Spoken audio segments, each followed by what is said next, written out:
You are currently the only person in this conference.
Hello, good morning, everyone.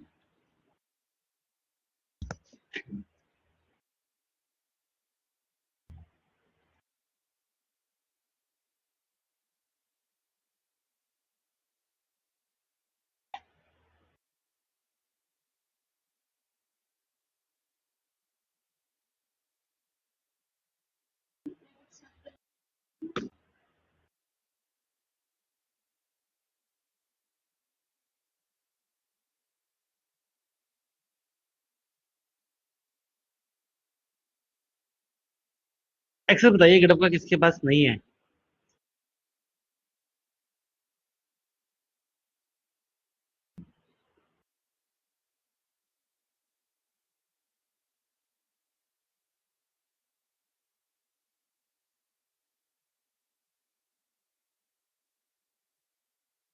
Vanshika Tureha 1 2 3 4 5 और सत्यम मौर्य।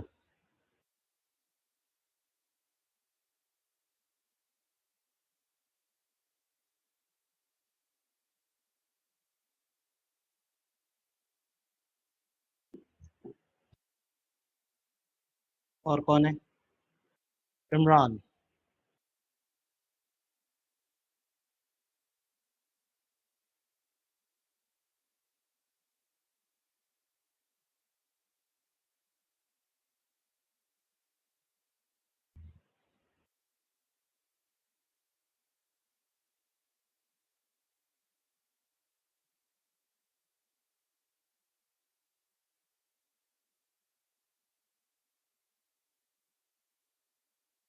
अच्छा राजकुमार चौधरी बोल रही है।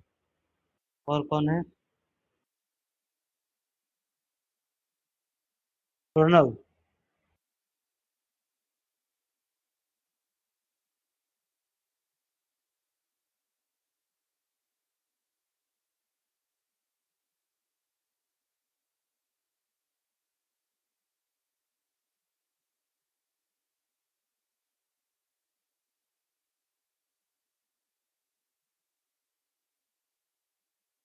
ठीक है, सभी को रिक्वेस्ट करेंगे इस बैच में।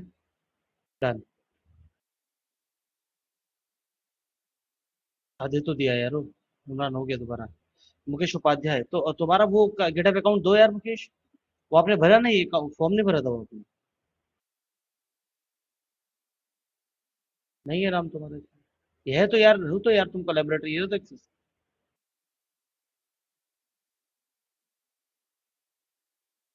इमरान को एक्सेप्ट करने की जरूरत है, प्रणव सिन्हा आपको एक्सेप्ट करने की जरूरत है बस। फिर विशाल तिवारी पड़ा है बहुत टाइम से, एक्सेप्ट किया ही नहीं है। एक सत्यम मौर्य इनको एक्सेप्ट करने की जरूरत है। चलो, चार लोग पेंडिंग है अभी। तेरा कोलैबोरेटर से चार ऑडिशन है। चार पेंडिंग।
सर आपकी वॉइस नहीं आ रही है।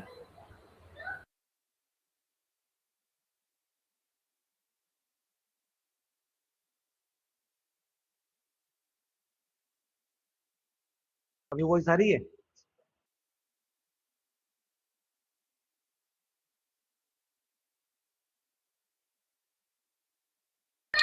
Yes sir.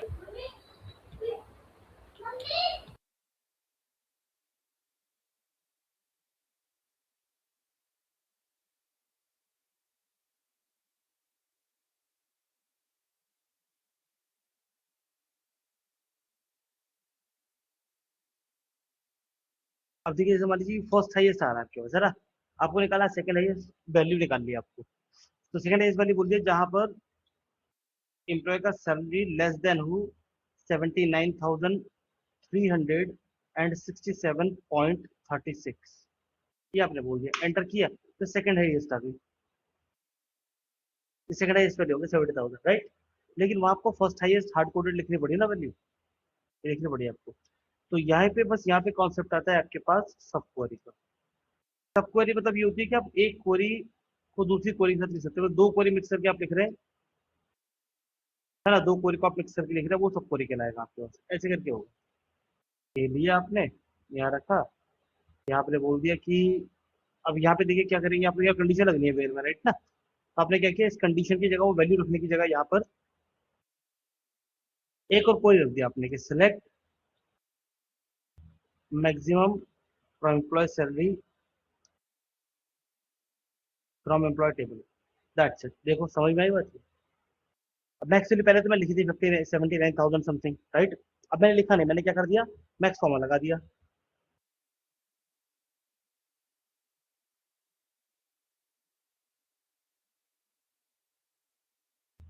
ठीक है, मैक्स फॉर्मूला लगा दिया। जैसे आपने इसको रन किया, सी 70,000।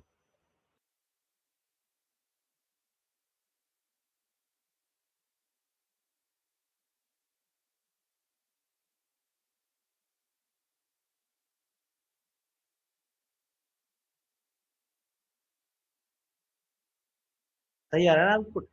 तो आपने एक क्वेरी के अंदर दूसरी क्वेरी लगाई, ये सब क्वेरी हो गया। तो सब क्वेरी का मतलब यही होता है कि एक क्वेरी के अंदर दूसरी क्वेरी लगाना सब क्वेरी कहलाता है आपके पास। ठीक है, एग्जाम्पल दिखा दिया आपको, इस तरीके से काम में आता है। ठीक है। अच्छा, इंडेक्स के बारे में क्या सुना, जानते हैं आप लोग, इंडेक्स सुना है आप लोगों ने? देखो इंडेक्स क्या होता है, index basically like unique value होती है आपके टेबल के अंदर, है ना। और इंडेक्स से अगर आप लोगों ने पाइथन पढ़ा है, या अब ऐसे मान के चलिए क्लास में स्टूडेंट्स है, ठीक है ना, किसी एक स्टूडेंट को जल्दी से ग्रैब करना हो तो क्या करेंगे, उसके रोल नंबर के थ्रू कॉल कर लो। रोल नंबर यूनिक वैल्यू होती है ना। और रोल नंबर सीरीज में रोल नंबर 7 को कॉल करो। ये हमारी एक लिस्ट है, ये लिस्ट के अंदर सारे ऑर्डर में लिखे हुए नंबर 1 2 3 4 5 है ना। मैंने बोला 79 नंबर पे जाना है, अब तुरंत पहुंच जाएंगे एक सेकंड में, राइट ना। तो ऐसा ही आपके पास इंडेक्स होती है। इंडेक्स बेसिकली सिलेक्ट क्वेरी को फास्ट बनाता है। जैसे मान लीजिए मेरे पास 1 मिलियन रोज है। अब 1 मिलियन रोज में मुझे एक रो सर्च करनी है कुछ कंडीशन लगा के, और मान लीजिए वो रो सबसे लास्ट में, तो मुझे क्या होगा फिर, अगर तो फुल टेबल स्कैन चलेगा पीछे, और फुल टेबल स्कैन लेगा टाइम, समय लगेगा। एक एक रोज मैच होगी, पहली रो दूसरी रो तीसरी रो ऐसे मैच होगी, ठीक है ना, वन बाय वन करके फुल टेबल स्कैन चलेगा। इंडेक्स से करता है, अगर आप लोग इंडेक्स बना दे तो इंडेक्स फुल टेबल स्कैन नहीं करता, वो डायरेक्टली जंप करता है उस रो के ऊपर जिसको जो रिक्वायर्ड है ना, इस तरीके से। तो इंडेक्स टाइप देखिए, इंडेक्स पहला आपके पास होता है, यानी कि आप ऑलरेडी पढ़ चुके हैं। जैसे आप किसी टेबल में क्या बनाते हैं कोई, तो वो क्या बन जाती है, उसके बैकएंड में एक इंडेक्स ऑटोमेटिक बन जाती है। इसलिए अगर आप लोग बोले कि लाइक लाइक सिलेक्ट एम्प्लॉय, है ना, from table employee where employee ID is this, ID बताएं आप, तो फास्ट क्वेरी होगी, जो आपने आईडी दी होगी उस आईडी पे डायरेक्टली जंप करेगा without full table full scan. Table full scan काम नहीं करता, उसके ऊपर उसको डायरेक्टली जंप करता है, तो सेलेक्ट क्वेरी बहुत फास्ट काम करती है। लेकिन आप कहें जहाँ पे एम्प्लॉय का एड्रेस हो नोएडा, भाई एड्रेस वाला कॉलम तो नहीं है ना। लेकिन आप कहें जहाँ पे ईमेल आईडी है ये, तो ईमेल आईडी पे आप लोग यूज करते हैं यूनिक। तो जिस कॉलम के अंदर आप लोग प्राइमरी की लिख देते हैं जिस कॉलम के नाम में, या फिर जिस कॉलम के नाम में आप लोग लिख देते हैं यूनिक, तो उनके अंदर बैकएंड में क्या होता है, उनके अंदर बैकएंड में वो बन जाती है ऑटोमेटिकली, एक इंडेक्स बन जाती है। तो इंडेक्स क्या करता है, इंडेक्स फास्ट डेटा को रिट्राइव करने के काम में आता है। तो इंडेक्स का यूज क्या हो गया, सिलेक्ट क्वेरी को फास्ट करने के लिए। अब एज अ डेटा, ठीक है ना, आपको डेटा एक्सट्रैक्ट ही करना है ज्यादातर, डेटा को लोड करना, डेटा को एक्सट्रैक्ट करना, तो आपके पास जो यूजर वाली क्वेरी होगी वो होगी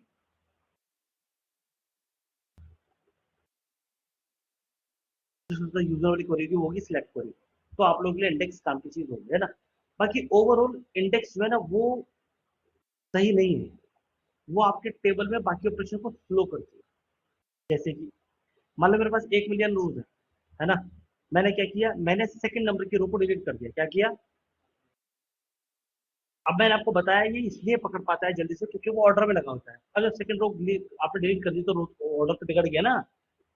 तो अब क्या करना पड़ेगा, जो आगे वाली रो उनको एक एक कदम पीछे शिफ्ट करना पड़ेगा, है ना। तो कितने ट्रांजेक्शन होंगे टोटल, 1 मिलियन, 1 मिलियन रोज पीछे शिफ्ट होंगे एक एक करके। तो ये क्या हो गया आपके पास, डिलीट पूरी कैसी होगी, स्लो।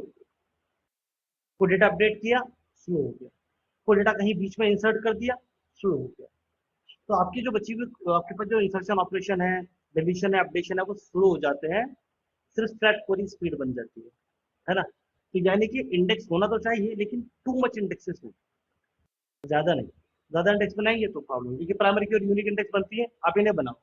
आप लोग कस्टम इंडेक्स भी बना सकते हैं खुद से, तो आप खुद से भी कस्टम इंडेक्स बना सकते हैं। जैसे मान लीजिए मैंने कहा कि select everything from employee table, तो एम्प्लॉय टेबल से क्या होगा, आपके पास ये डेटा सेट को लाके दे देगा, ये आ गया आपके पास। अभी आपने कहा कि select employee where employee address is Noida, मान लीजिए आपने ऐसा बोला, फिर नोएडा वाले एम्प्लॉय दिखा देगा आपको केवल 11 नोएडा वाले एम्प्लॉय है ना। लेकिन ये क्वेरी स्लो है, क्यों? क्योंकि जिस कॉलम पे आपने कंडीशन लगाई है एम्प्लॉय एड्रेस, वो कोई वो इंडेक्स नहीं है ना। इंडेक्स करेंगे तो क्या करेगा, ये ग्रुपिंग कर देगा। जैसे मान लीजिए नोएडा नोएडा वाले उनको एक एक आईडी दे दिया, दिल्ली वाले को 2 आईडी दे दिया, मेरठ वाले को 3 आईडी दे दिया, तो उससे क्या है, जैसे आप लोग सिलेक्ट किया तो वो तुरंत उठा लेगा। वन वाले जैसे आपने कहा नोएडा वाले तो वन वाले, तो वन वाले तो सीरीज में ऑर्डर में लगा रखे हैं उसमें, तो तुरंत उठा लेगा एकदम जाके। लेकिन वैसे इंडेक्स है नहीं, नहीं है, बैकएंड उसके कोई इंडेक्स नहीं है। तो अगर आप चाहते हैं कि ये इस टेबल में मुझे सबसे ज्यादा जो सर्चेस करनी पड़ती है वो वेयर एम्प्लॉय एड्रेस करके करना पड़ता है, मान लीजिए इस तरह सर्चेस ज्यादा करनी पड़ती है, तो आप क्या कर सकते हैं, एम्प्लॉय एड्रेस वाले कॉलम को ही आप लोग बना सकते हैं इंडेक्स। कैसे बनेगा देखिए, क्रिएट इंडेक्स, कोई भी इंडेक्स नाम दे दो, जैसे मान लीजिए आप लोग आपने दे दिया एम्प्लॉय एड्रेस इंडेक्स, कोई भी नाम दे देंगे आप लोग। टेबल का नाम क्या है, एम्प्लॉय एम्प्लॉय का, दैट्स इट।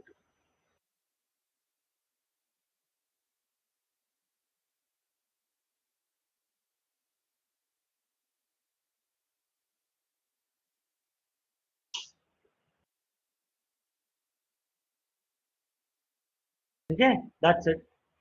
तो एम्प्लॉय एड्रेस वाले जो टेबल आपके पास क्या बन गया, वो अब एक इंडेक्स बन गया। उसको अगर मैं रन करा दूं और उसके बाद मैं क्वेरी को रन कराता हूँ, इस क्वेरी को बाद में इसको मैं रन कराता हूँ अब, तो अब पता तो नहीं चलेगा, लेकिन ये क्वेरी इस वक्त फास्ट है पहले के कंपैरिजन में। ठीक है, ये इंडेक्स अब, ये क्वेरी जो है फास्ट हो गई पहले के कंपैरिजन। अब रोज का में तो आपको पता नहीं चलेगा, लेकिन अगर मल्टीपल रोज होती, ज्यादा रोज होती, तो आप देखते चेंजेस मिल जाएगा आपको, कि पहले वाले जो पहले आपने कहा कि एम्प्लॉय एड्रेस नोएडा को ढूंढ के दो, वो स्लो था। लेकिन इंडेक्स बनाने के बाद क्योंकि एम्प्लॉय एड्रेस ना पर जो कॉलम है वो क्या बन चुका है, तो ये इस क्वेरी ने बहुत ही फास्ट काम किया। ठीक है, ऐसे मान लीजिए मैंने कहा कि मुझे वो दे दीजिए जो जहां पर एम्प्लॉय की सैलरी जो है वो ग्रेटर देन 50,000, 50,000 से ऊपर है ना, वो लोग दे दो मेरे को एंटर। तो वो लोग आ गए हैं ना, ये 80,000 से ऊपर है, वो लोग दे दो मेरे को, उसकी 50 से ऊपर तो सभी होगी। 80 से ऊपर कोई नहीं था, 70 से ऊपर 2 लोग होंगे, आ गए। ठीक है, तो ये क्वेरी जो है ये भी स्लो है, क्योंकि एम्प्लॉय सैलरी नाम का जो कॉलम है वो कोई इंडेक्स नहीं है। ठीक है, लेकिन अगर आपको ज्यादातर एम्प्लॉय सैलरी के ऊपर आपको फिल्टर लगाना पड़ता है, उसके ऊपर कंडीशन लगानी पड़ती है, तो आप एम्प्लॉय सैलरी नाम के कॉलम को बना सकते हैं इंडेक्स। कैसे बनेगा, वही सेम क्रिएट इंडेक्स, इंडेक्स कोई भी नाम दे, एम्प्लॉय सैलरी इंडेक्स ऐसा नाम दे दिया आपने, कुछ भी नाम रख सकते हैं आप लोग। ऑन एम्प्लॉय का टेबल, एम्प्लॉय का सैलरी, आप ऐसे बना देंगे। इसको रन कराओ। अब रन कराने के बाद क्या होगा, ये क्वेरी अभी क्या है, फास्ट हो गया होगा। अब इसको रन करेंगे तो ये फास्ट हो गया। ठीक है ना, तो ये बेसिकली जो है वो आपके पास स्लो काम करेगी, और ये होगी फास्ट आफ्टर क्रिएटिंग इंडेक्स, बस ये है। ठीक है, फास्ट काम करेगी ऐसे ऊपर वाला था, ये पूरी फास्ट काम करेगी, है ना, और ये थोड़ा सा भी स्लो रहेगी। तो इंडेक्स क्या करता है, इंडेक्स थ्रेड की स्पीड को बढ़ा देता है। ठीक है, index is the speed of select query, enhance कर देता है क्वेरी को, सिलेक्ट क्वेरी को, है ना। अब देखिए, जैसे मान लीजिए आपने कहा कि सिलेक्ट सिलेक्ट, मान लीजिए यही आपने क्वेरी लगाई फिर से, दिस वन, वेयर एम्प्लॉय की सैलरी कितना है 70,000 एंड जहाँ एम्प्लॉय का एड्रेस है दिल्ली, वो लोग चाहिए आपको। तो यहाँ पे केवल एक बंदा है कि दिल्ली का रहने वाला है और उसकी सैलरी 70,000 से ज्यादा है ना। एम्प्लॉय एड्रेस और एम्प्लॉय सैलरी दो कॉलम, क्या ये फास्ट होगा ना, ये कैंसिल हो गया। एम्प्लॉय एड्रेस भी इंडेक्स है, एम्प्लॉय सैलरी भी इंडेक्स है, बट फिर भी स्लो हो गया क्योंकि वो दोनों इंडिविजुअल्स आपके पास है ना, साथ में मिला के थोड़ी, साथ में मिला के तो फ्रंट को रोज मैच करनी पड़ेगी ये करके यार, ठीक है नहीं। ये फिर से क्या होता है, स्लो हो जाते हैं जब हम लोग ऐसे, चाहे दोनों इंडेक्स ही है लेकिन फिर से ये स्लो हो गया, ऐसे काम नहीं करेगा। आप सिर्फ प्राइमरी की को यूज करो फास्ट, केवल यूनिक की को यूज करो फास्ट, प्राइमरी की यूनिक के साथ में यूज करो स्लो। फुल टेबल स्कैन करना पड़ेगा, यहाँ पे फुल टेबल स्कैन चल रहा है। आप चाहते हैं कि आप जो भी ज्यादा क्वेरी लगाते हैं ना वो इन दोनों को ज्यादातर यूज करके लगाते हैं, एम्प्लॉयड से उनको सैलरी के बेसिस पे ज्यादा लगाते हैं, तो आपको इन दोनों को पकड़ के ही इंडेक्स बनाना पड़ेगा एक साथ, ताकि इनको एक साथ मिला करके यूनिक की मिल सके और फास्ट एक्सट्रैक्शन शुरू हो सके। कैसे करेंगे आप लोग, यानी कि अगेन ये क्वेरी कैसी होगी आपके पास, शुरू हो गई, ठीक है ना। अब वो क्या करना पड़ेगा, इंडेक्स क्रिएट करने पड़ेगी, एक सेकंड यार। हेलो हेलो,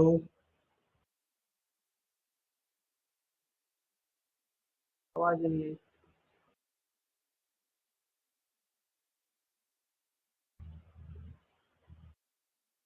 ठीक है, ये आ गया आपके पास। आपने बोला क्रिएट करना है मेरे को इंडेक्स, इंडेक्स का नाम रखेंगे हम लोग सैलरी एड्रेस इंडेक्स, ये नाम रख दिया आपने, मान लीजिए है ना। ऑन कौन से टेबल पे लगाना है, एम्प्लॉय, एम्प्लॉय टेबल के एम्प्लॉय के एड्रेस और एम्प्लॉय की सैलरी ऐसे बनेगा साथ में। अभी दोनों टेबल को लेकर के, दोनों कॉलम को लेकर के, दोनों कॉलम कॉलम को कंबाइन करते हुए इनके ग्रुप बना करके उनको यूनिक की देगा और फिर फास्ट एक्सेप्ट करेगा, यानी कि अभी इसको रन करा दिया हम तो साथ में इंडेक्स बन गए। तो अगर कभी भी आप इनको दोबारा से यूज करते हैं साथ में इस तरीके से, तो ये आपको फास्ट एग्जीक्यूशन ला के देगा, है ना। लेकिन अब आपको जो टेबल है ना, वो ओवरऑल बहुत ही स्लो हो गया है अगर आप इंसर्ट अपडेट या डिलीट करते हैं तो, क्योंकि इंडेक्स मल्टीपल हो गए, ठीक है ना, पूरी कॉलम मर्ज कर करके। तो एक भी चेंजेस, आपके सारे जो रूल्स आपने जो अपने इंडेक्सेस बनाई हैं उनमें चेंजेस करना पड़ेगा, तो फुल टेबल स्कैन चलेगा बार बार। तो आपका टेबल क्या हो गया, फिर से स्लो हो गया फॉर अदर क्वेरी। इसके लिए फास्ट है, सिलेक्ट क्वेरी के लिए बहुत फास्ट है। आप कितने भी इंडेक्सेस बना लो, कभी भी सिलेक्ट क्वेरी आपकी स्लो नहीं हो सकती, सिलेक्ट क्वेरी हमेशा स्पीड बढ़ेगी, कितने भी इंडेक्सेस बना लो, बस बाकी सारे क्वेरी जो वो घट जाएंगे।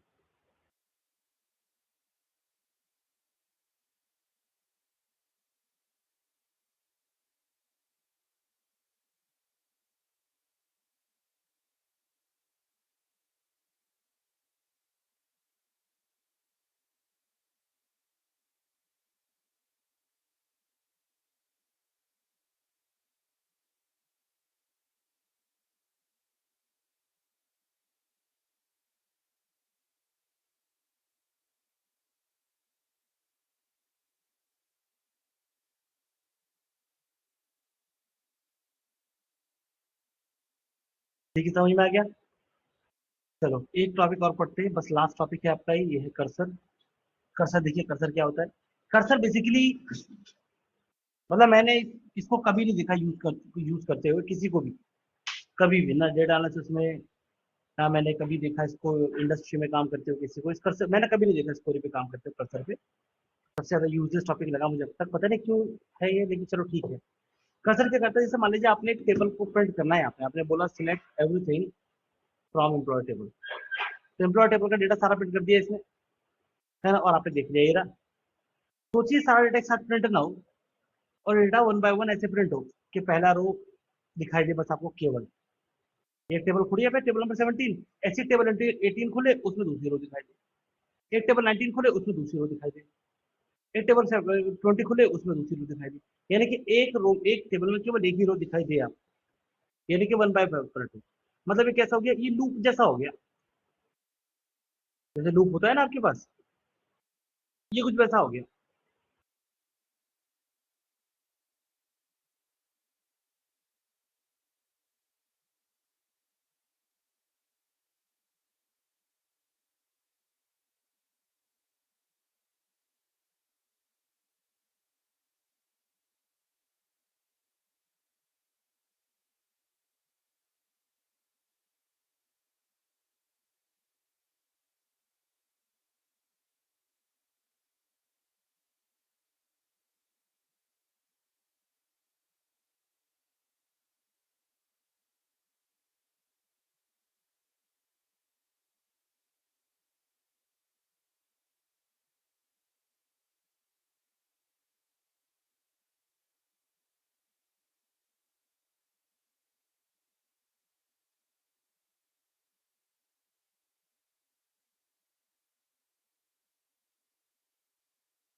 मैं रुकूंगा बस।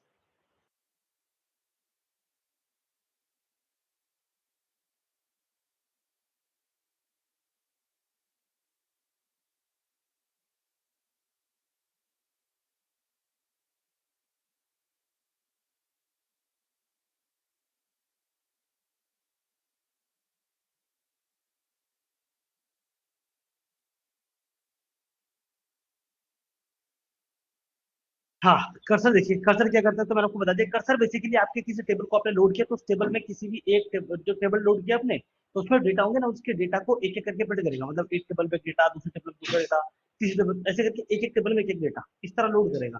बस वो उसके लिए काम में आता है आपका कर्सर। अब ये काम मैं किसी प्रोग्रामिंग लैंग्वेज के थ्रू करता हूँ, और मतलब मैंने, सभी लोग प्रोग्रामिंग लैंग्वेज थ्रू करते हैं, किसी प्रोग्रामिंग से डेटा को एक्सट्रैक्ट करते हैं, और जहाँ डिस्प्ले कराना होता है कि एक एक पार्ट में, एक एक सेक्शन में, एक एक ब्लॉक में प्रिंट कराना है, एक एक रो में जो भी प्रिंट कराना है, वैसे हम लोग प्रिंट करा देते हैं वहाँ पे। यूआई तो दिखाना है। अब यहाँ कौन देखेगा यार? आपको लगता है कभी भी हम अपने क्लाइंट को, यूजर को यहाँ डेटा दिखाते होंगे यार? माइसिकल खोल के इधर नहीं दिखाते होंगे ना? तो यहाँ तो मतलब ही नहीं है कर्सर का। है तो कोई इसकी प्रैक्टिस करते हैं, बट फिर भी ठीक है, इसके अंदर है, अब क्या कर सकते हैं, पूरी है इसमें।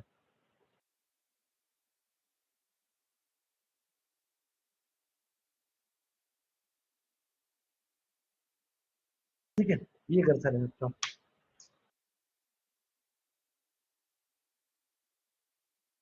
तो बनाए कर्सर। ठीक है।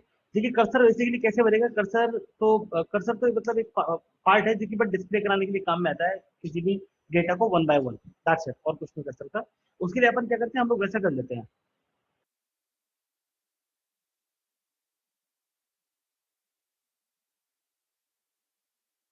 हाँ, तो इसलिए वन बाय वन जो है वो, उसको वन बाय वन प्रिंट करने का काम में आता है। लेकिन हम लोग किसी ना किसी के अंदर यूज करते हैं इसको। जैसे मान लीजिए हम लोग प्रोसीजर बनाएंगे, तो प्रोसीजर किस काम में आता है? यहाँ पर डेटा को एक्सट्रैक्ट किया, यही तो होता है, कोई भी डेटा को एक्सट्रैक्ट किया, तो वही प्रोसीजर बनाते हैं। बस प्रोसीजर में क्या करेंगे, कर्सर बना लेंगे। तो वो कर्सर क्या करेगा, जब प्रिंट कराएगा डेटा को, तो वो वन बाय वन। ठीक है ना? चलो बनाते हैं। क्रिएट प्रोसीजर, प्रोसीजर का नाम लिखा आप लोगों ने, मान लीजिए शो ईएमपी नेम, ये नाम दिया शो एम्प्लॉय नेम। तो मैं सिर्फ नेम नेम कॉल करने के लिए बनाना चाह रहा हूँ, इसके मेरे शो ईएमपी नेम। ठीक है ना? ऐसे करते हैं। बेगिन स्टार्ट कर दिया आप लोगों ने, और माई सीक्वल है तो फिर डेरिवेटिव लगाना पड़ेगा। यहाँ एंड कर देंगे विद दिस डेरिवेटिव।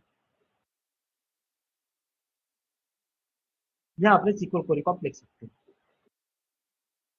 ये है प्रोसीजर लिखने का तरीका, इसमें कोई दिक्कत नहीं, राइट? प्रोसीजर तो आप ऐसे लिखना जानती है, ऐसे प्रोसीजर लिखा जाता है, राइट ना?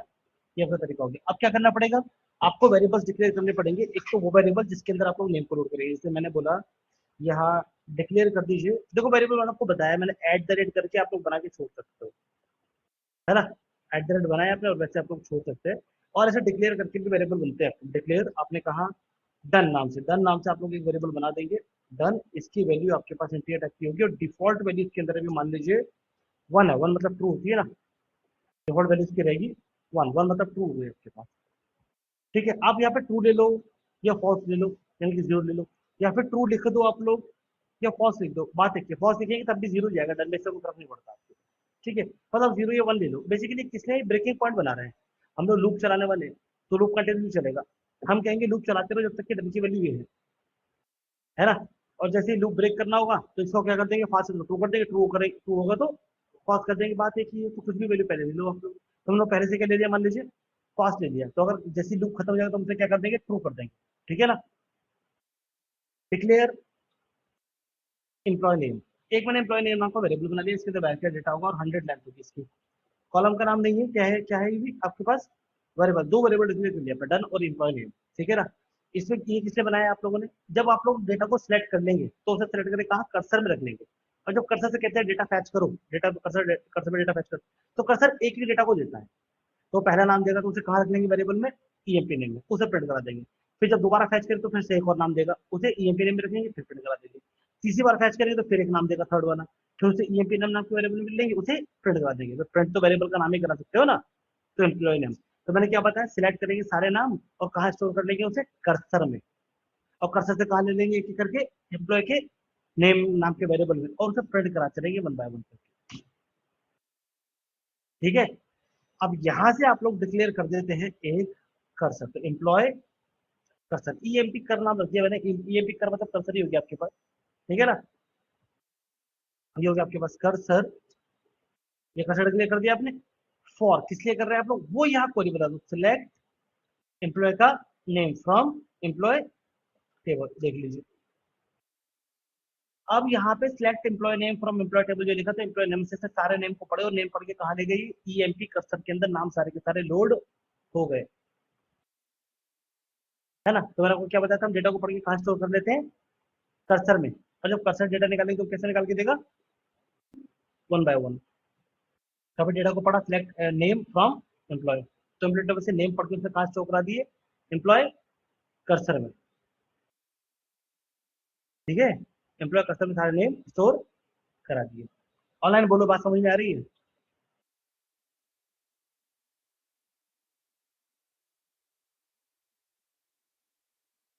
चलो जहां से आप कंडीशन बनाते हैं, declare continue handler for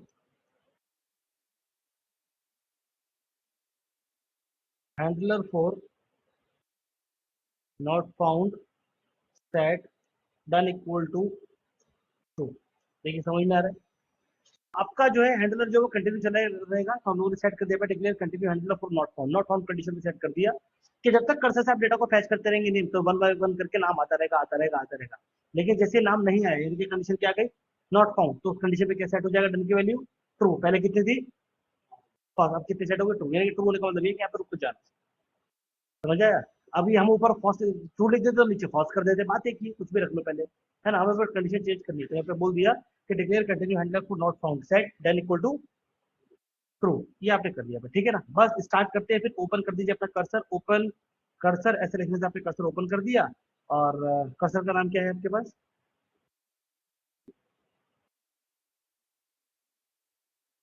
EMP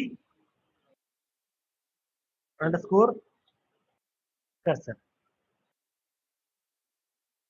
तो इस तरीके से एम्प्लॉय कर्सर, ये आप लोगों ने कर्सर ओपन कर दिया, ठीक है ना। ओपन एम्प्लॉय कर्सर, देखो जैसे एम्प्लॉय कर्सर यहाँ पे शुरू हो गया आपके पास, तो आप कर्सर में से क्या डेटा को फैच कर सकते हो, पर मैंने क्या बताया, जब डेटा को फैच करो तो एक ही डेटा देगा, केवल एक नाम, और एक नाम प्रिंट करके रुक जाएगा बस।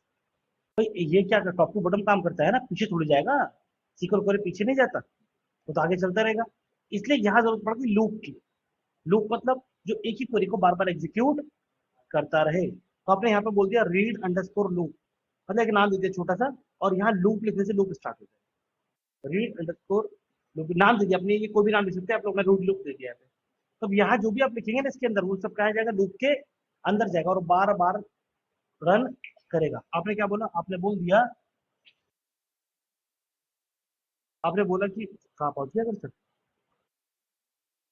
हाँ आपने बोला कि यहाँ पे पैच करिए एम्प्लॉय कर्सर को, तो ये क्या करेगा, एक डेटा निकाल लेगा उसमें से, एक डेटा निकाल लिया, पहला नाम रवि है, रवि निकाल लिया, रवि निकाला, उसे बोल दिया कि इनटू एम्प्लॉय का नेम जो वेरिएबल बनाया ऊपर आपने, उस वेरिएबल में लोड कर लिया, देखने चाहिए था ना ऊपर वेरिएबल, मैंने ये तो बताया था कि जैसे आप पैच करेंगे एम्प्लॉय कर्सर डेटा, तो वो एक नाम दे देगा, तो एक नाम को हम कहाँ स्टोर करा लेंगे, ये भी नेम नाम के वेरिएबल में, वेरिएबल स्टोर करा दिया, इस वेरिएबल को क्या कर लो, प्रिंट कर लेंगे अपने, ठीक है ना। बस आपने बोल रखा है कि इफ डन, अब देखिए कंडीशन लगा रखी है आपने, इफ डन, डन का मतलब,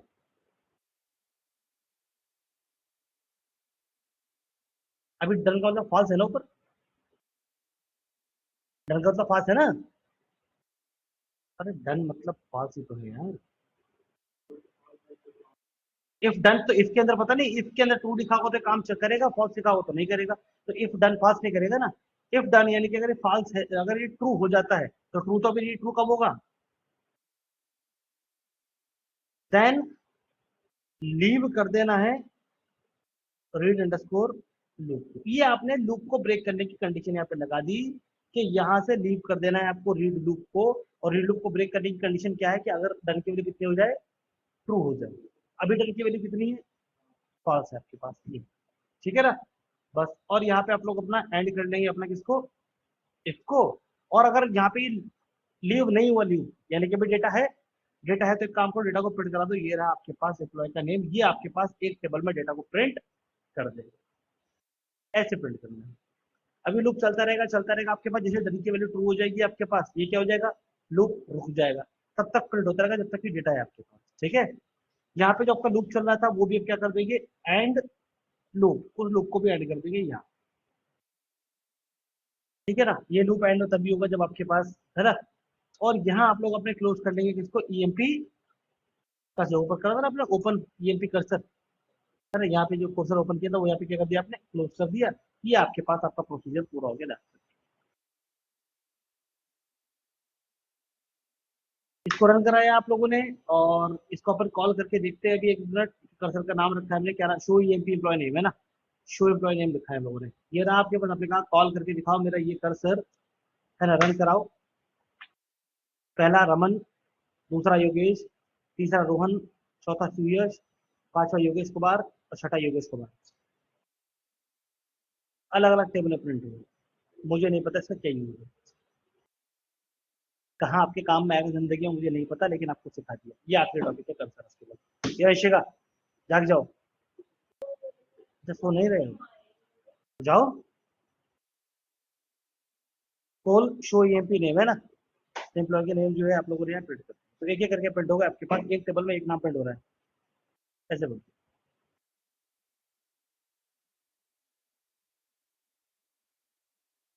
आज सीक्वल खत्म हो गया, एक्सरसाइज भरपूर दे रखी है आपको, लगाते रहो एक्सरसाइज आप लोग। सर तो आज लास्ट क्लास है क्या? नहीं, अभी मंडे को कनेक्ट करेंगे यार, मंडे को जो है मैं डीबीए शुरू करूंगा, तो क्यूएनए चलेगा, जो आपके पास है, मान लो कोई टॉपिक आपको दोबारा से कोई रिवाइज कराना हो, आपको रिपीट करना हो, है ना, या कोई डाउट हो आपको पूछने हो, तो डाउट सेशन वगैरह ये आपके पास मंडे लगेंगे।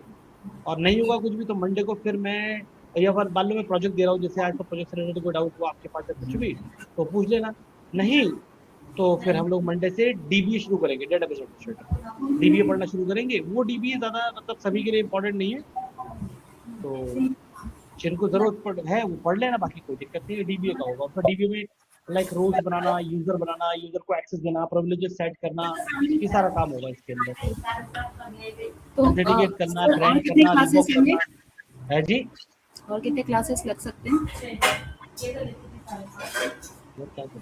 क्या कह रहे हो? आई एम सेइंग और कितने क्लासेस लग सकते हैं सीक्वल फिनिश करने में?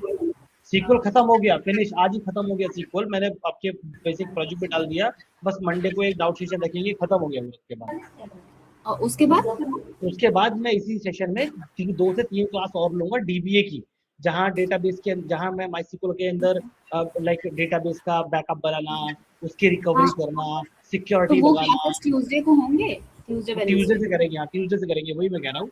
अच्छा, मतलब नेक्स्ट वीक तक फिनिश हो जाएगा पूरा wrap next up? Week finish कर लेंगे पूरा सीक्वल, हाँ। ठीक है, ओके।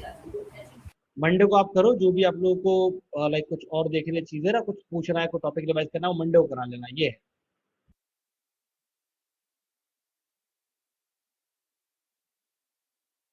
होने को तो सीक्वल बहुत, अभी ऐसे समझ भी पड़ा हुआ है, बहुत सारी चीजें ऐसे करने को तो खत्म ही नहीं होने का, लेकिन ये कि जो इम्पोर्टेंट है वो मैं करा दूंगा आपके, ये मतलब सीक्वल तो करा ही दिया मैंने, जो आपको चाहिए वो सब कुछ करा दिया है एवरीथिंग। अब इसके बाद डीबीए का रूल बचता है, डीबीए भी आपके लिए इम्पोर्टेंट नहीं है बिल्कुल भी, है ना। लेकिन फिर भी अगर आप लोग बैकएंड का रोल करना चाहते हैं ना, कहीं पे आप किसी कंपनी में बैकएंड डेटाबेस एडमिनिस्ट्रेटर का रोल करना हो, या बैकएंड डेवलपर में करना हो आपको, तो फिर वो आपको चाहिए होगा, तो सिक्योरिटी बनाना या बैकअप रिकवरी, ये सब चीजें वो सब सिखा देंगे। ठीक है, हाँ इमरान कुछ कहना चाह रहे हो? सर मेरा तो अभी अच्छे से स्कूल भी नहीं है सर, सीक्वल मतलब और खत्म बोल रहे हैं आप। नहीं आई बात समझ में? जी सर। नहीं आया समझ में इमरान? सर मैं ये कह रहा था ना कि मेरा स्कूल इंस्टॉल नहीं हुआ था ना, तो अच्छा से मैं क्लासेस नहीं नहीं आ कर रहा पाया। समझ में यार, टाइप करो यार, पता नहीं क्या हुआ, समझ ही नहीं आ रही आवाज, थोड़ा सा माइक का इशू लगता है। मुकेश मैंने दिया प्रोजेक्ट, देखो यार प्रोजेक्ट कैसे होते हैं सीक्वल के, मैंने दे दिया, इसमें कोई प्रोजेक्ट होता नहीं है सीक्वल के अंदर। आप सोचो जो मैंने पढ़ा है इसमें क्या ही बना सकते हैं हम लोग, पर डेटाबेस बनाना, टेबल बनाना, क्वेरीज लगाना, यही तो है। मैंने आपको पीडीएफ सेंड किया है, उसमें 3 प्रोजेक्ट हैं आपके पास, एक बार प्रोजेक्ट पढ़ के देखो, आपको आ जाएगा समझ में। पीडीएफ पढ़ो, नहीं आता है समझ में तो मंडे मिलेगा ना, तो मंडे करवा लेना, मैं करके दिखा दूंगा।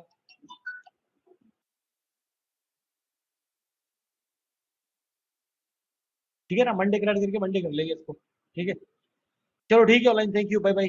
इमरान बोल दो यार, मैसेज कर देना यार व्हाट्सएप पे, समझ में नहीं आई बात तुम्हारी। ठीक है, हेलो या गुड मॉर्निंग।